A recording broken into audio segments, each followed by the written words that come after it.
the Rangers played the Devils in the Eastern Conference Finals in 1994, the series followed the exact same trajectory. You may have seen that last night on the broadcast. You may have just known that because you're a Ranger fan. You may have just heard that because a friend told you that. But here's the question I have, because I'm all for parallels. I'm all for believing, hey, this is 1994. No big deal. We lost a Game 5 at Madison Square Garden. We did the same thing in 1994.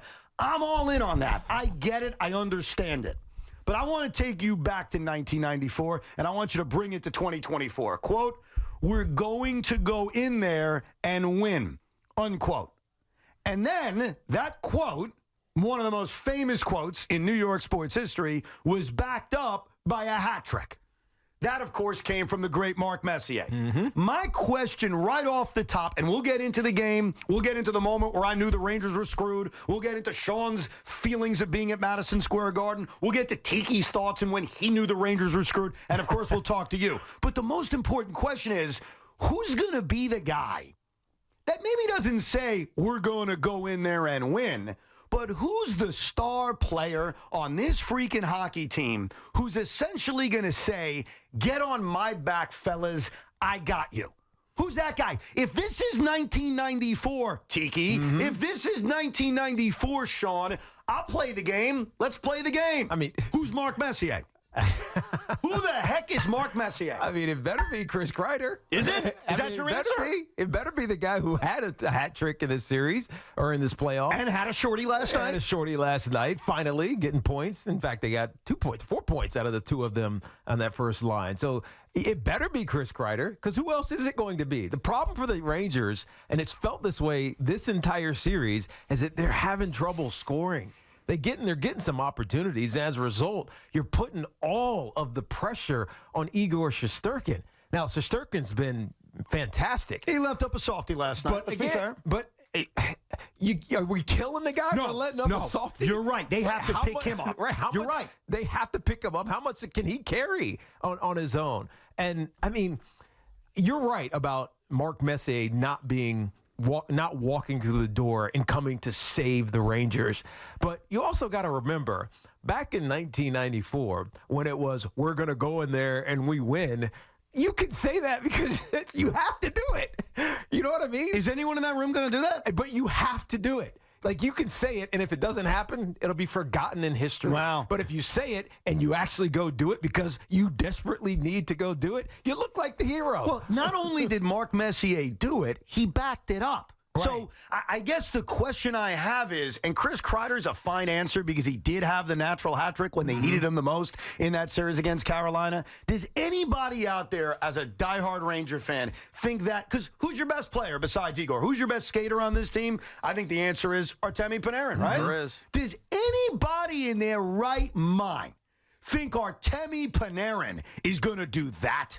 Is he Mark Messier? Sure he can. Can he? Sure he can. Will he? They got to stop playing on the back skate, though. He looked way more assertive last night flying around the ice, getting opportunities. I don't know if that was just me from up above watching in the building, but he looked like Artemi Panarin last night to me. Oh, yeah, he did. How many goals did he score last night?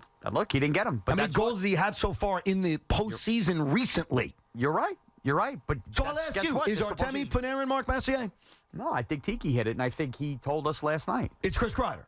About the task now going back to Florida, down 3 games to 2, but knowing that your squad has always played well on the road, it's always played well in these situations. Win a game. Go down there, win one game. Play our best game and give ourselves a chance. That's the Messier. That's the closest we got, Evan, and I'm rallying behind it. Win a game. He sounded like the caller we had at the end of the show, who was like, yeah, I think we're going to go out there and we're going to win and we're going to do, and Kreider is going to score. That's all I got. It's going to be That's fantastic. all I got. He sounded very tepid. Yeah, that was a very tepid. That is Mark Messier, minus 5,000. Look, the Rangers can win this series. I don't think Ranger fans should be giving up. Was last night damaging? Sure. Was last night frustrating? Sure. But I've heard 1994 until it comes out of my eyes. I've heard it from Sean. I've heard it from a lot of Ranger fans. And look, I buy a lot of it. I see the parallels to 1994. But that's the big difference. You had a man, not just a man, a Stanley Cup winning man who walked into this door and had the confidence to say, get on my back. And look, when you try to analyze why they're down 3-2, there's a lot of reasons. But one of the biggest reasons is that the stars of this team hasn't performed to the level that they're capable of. So as they face a backs-to-the-wall scenario Saturday night in Sunrise, Florida, who's that guy? You think it's Chris Kreider? You think it's Artemi Panarin? No, actually, I think it's Alexei Lafreniere who will, truthfully. And guess what? Game 6, 1994, everybody talks about the Messier hat trick, the last goal being an empty netter. It all starts down 2-0 because Alexei Kovalev scores that goal in the second period. And this team's Alexei Kovalev has been Alexei Lafreniere. And Kovalev had 2 assists on those Messier goals. Lafreniere continues to be the most strong player they've had with the puck in this series. And just because it's not going to align perfectly that you need a guy to issue a guarantee and have a hat trick in the third period. I mean, but wouldn't it be nice if someone did? It would be great, did? Tiki. It would be absolutely great. I'm going to tell the Ranger, whoever it is, Chris Kreider, Lafreniere, whoever it is, guarantee it. I'm being honest. I'm being real. Go out there and do it. Go out there and do it with confidence. Because you know what? If you're wrong, everyone's going to forget it. They're gonna say, all right, whatever, you lost the series. They're going to forget it. But if you're right, a la Jim Fossil, if you're right, you become a hero. A la Messier, you become a hero. So what, Chris? Don't guarantee it. Because if you do it, everybody says, look at the legend that you created. Yes. And you backed it up. And by the way, there's something to like putting yourself out there as an athlete, like saying something like that. It almost makes you have to take your game to another level. Well, it's funny because Chris Kreider said something similar to that, except he did it privately in the series against Carolina, where he basically told his teammates, I'm going to go score tonight. Yes, he did. He said, I got one in me. That's what he said. I got one in me. Right. And I need somebody else. And he ended up getting a hat trick. And he ended up with 3, right? I think that while that's cool and all, saying it to everybody out there probably makes a bigger deal, makes a bigger impact. Oh, it makes us care more. Well, it makes us hear it louder. Look, ultimately, it makes us expect it from him. I think that's the difference. Ultimately, here's the real difference between 1994 and today. The difference is, and the Rangers are a tremendous hockey team. And I thought through the first 2 periods last night against Florida, where I disagreed with Sean for a while about this, I thought it was close, but I would give them the edge on outplaying the Florida Panthers in the first 2 periods of this game last night. Third period, far different story. Yeah. The Rangers are an ultra-talented hockey team. I don't trust their stars the way I trusted those stars. Artemi Panarin had a monster year this year. There's no denying it. The guy scored 49 goals and 120 points. He statistically had one of the great seasons a New York Ranger has ever had. Do you really trust him? Yeah, I do. Why? Because is that just blind faith? No, he got us here, Evan. And I'm sorry, this is the first time I have to give you credit. You actually sound like a Ranger fan today, Evan. I sound like I don't know what to say with that. A Ranger fan. If you were a Ranger fan or a Ranger hater today, going around, do you really believe in Artemi Panarin? Do you really believe in Mika Zibanejad? You are softer than the players you're calling out, man. Was this ever going to be easy, Evan? We have been in a drought since 2011 in this town of winning a championship. We've been 30 years as Ranger fans in a drought that may not seem that long to other teams, but is freaking long. This was never going to be easy. And this team and these players that you're doubting now, you know why we loved them all year? Because they made things look easy. That's how they got to the President's Trophy. There was never games in doubt. That's how they swept the Capitals. That's how they built the 3-0 lead on Carolina. So for the first time all season long, the team feels like the backs are truly against the wall. And everybody from fans to haters to the players seems to want to say they're going to crumble. I trust those guys because I know in that room they believe in each other. And how dare we doubt them after all year they provided these ups against the I'm going to give you, I'm going to argue with facts, not emotion, because I'm not a Ranger fan. Artemi Panarin hasn't scored a goal since early in the Carolina series. This is a guy who scored 40 goals this past year. Yeah. This is a guy who's disappeared in the postseason before. And I hear that, and I say do, Evan. I say do. Come on, dude. I'm not. Did he look like a better player last night?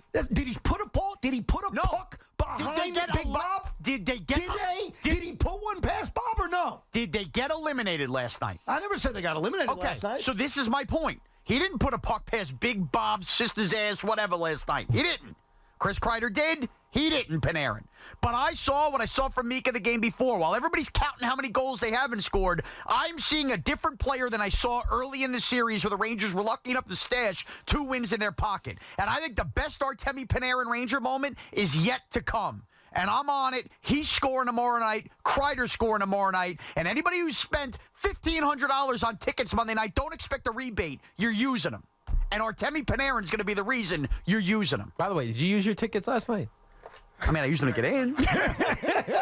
Wait, are you saying you didn't sit in your seats? You sat somewhere else? I mean, I found my way to a suite. Really? You found your way to a suite? We FaceTime Tiki. Me and a couple exactly. I get a FaceTime. Wow. Max Lepsalter. Why the heck's Max Lepsalter FaceTiming me? Oh, hey, it was Sean in a suite, which I called him out about, by the way. Yeah, I'm calling him out now, too, because I was under the impression that Sean was a regular Ranger fan. That's what I said. 19,000. You're not amongst the people? Yeah, you were sitting in a bougie suite. You went to go save them, and then you go disappear in a suite? That's why they lost, having Tiki. sushi and premium beer? And it was chicken sandwiches on pretzel buns and spring rolls, but the point still stands. I think what we learned is a couple of things. Besides what cost them the game last night, and we'll get into that in further detail, we learned that me wearing the Broadway hat was a jinx on the New York Rangers, hence why I'm wearing it again. I left mine in the car. And we also learned that Sean Morash, who was trying to save the Rangers season by going to Madison Square Garden, actually cost them last night because he didn't sit in a real seat. He sat in a suite. I didn't cost him. He's becoming me. I mean, there's only so many I'm going pictures to you can take. bigger, better deal my seat. Yeah, that's it. Whenever I get the chance. Wow. Look, I respect your enthusiasm. And not once over the first 12 minutes of this show am I telling you you're done, your season's over. I said this to you yesterday. This feels like a series that goes the distance. My point, which I think is simple, and I think the majority of people would agree with, is I don't trust your stars.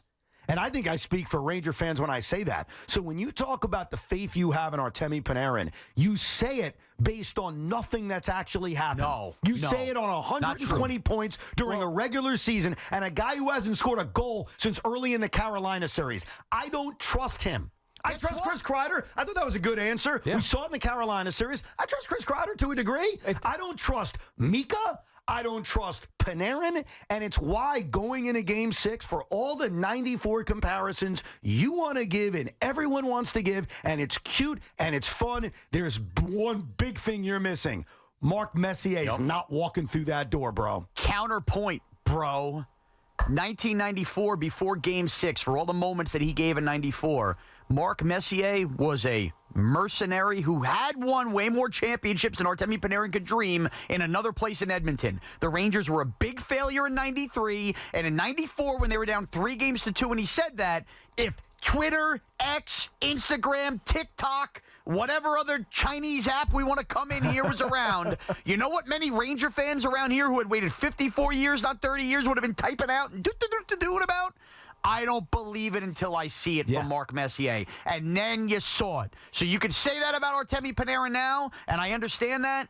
I believe we will see it because 30 years ago, a lot of people before Game 6 didn't believe a word that came out of Messier's mouth when he made that guarantee. Here's the big difference between Mark Messier going into Game 6 and Artemi Panarin going into Game 6. Besides the rings, obviously, Mark Messier had scored in the Eastern Conference Finals. He had. Great. Artemi Panarin has not. Okay? So you can tell me all you want about how you have faith and I feel it coming. He hasn't done that, and that's what he's paid to do. Now, do I give the Panthers a lot of credit? Sure. I'm not shortchanging what they've done to take out the Rangers' best players, but that's one of the big differences. Like, you played this game all year. It's 94, it's 94, it's 94. And now we're at the moment of truth, and there's one huge difference, and it's that guy. You don't have that guy yet. Yeah. Okay. It's Chris Kreider. It's got to be Chris Kreider. I don't care who it could be Panarin. It could be, but it's Chris Kreider. Chris Kreider needs to be more assertive than he just was. That was Chris Kreider, right, that we were listening to? Yeah.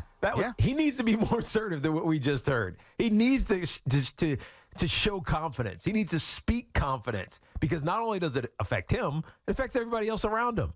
Like, when you do stuff like that, it makes everybody around you say, oh, hell yeah, let's go do this then. Right? And so, I think that the Rangers have been outplayed a lot of this series. Yet they found ways to have this thing even after 4. But eventually it comes back to bite you, right? Unless you start playing differently or better, and they just didn't, especially in the third period, which is something I never would have said after the first 2 rounds. Because in the third period, that's when they were at their best. That's when Igor was at his best, and it just wasn't the case.